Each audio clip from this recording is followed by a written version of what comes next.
গর্ভাবস্থায় কতবার আপনি ডাক্তার চেকআপে আসবেন এবং কেন আসবেন সেটাই আজকে আমি আলোচনা করব।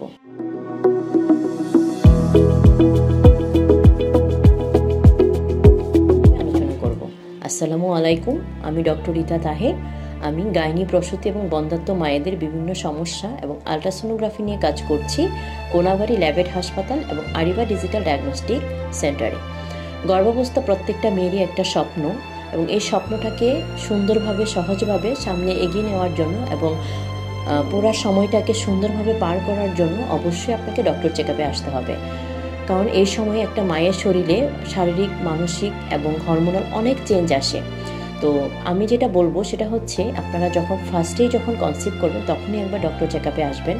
তখন অনেক বমি হয়, মাথা ঘোরায়, খাবার রুচি থাকে না, সেগুলা থেকে পরিত্রাণ পাওয়ার জন্য ফার্স্টে একটা চেকআপে আসতে হবে। আর গর্ভাবস্থায় পুরো সময়টাকে আমরা 40 সপ্তাহে ভাগ করে থাকি এবং 3টা টাইমিস্টারে, ফার্স্ট টাইমিস্টার, সেকেন্ড টাইমিস্টার এবং থার্ড টাইমিস্টার।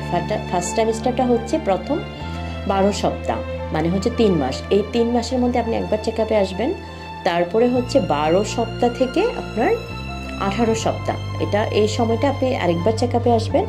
আর 18 থেকে 22 সপ্তাহ, তখন 28 সপ্তাহ পর্যন্ত, এটাকে বলা হয় এজ অফ ভায়াবিলিটি, এর মধ্যে আপনি একবার চেকআপে আসবেন। তারপরে 36 থেকে 40 সপ্তাহ, একদম শেষের দিকে সেটা থার্ড টাইমিস্টার, তখন আপনি আরেকবার ডক্টর চেকআপে আসবেন। প্রত্যেকটা টাইমিস্টারেই কিন্তু আপনার ডক্টর চেকআপ এবং কিছু পরীক্ষা নিরীক্ষা খুবই জরুরি।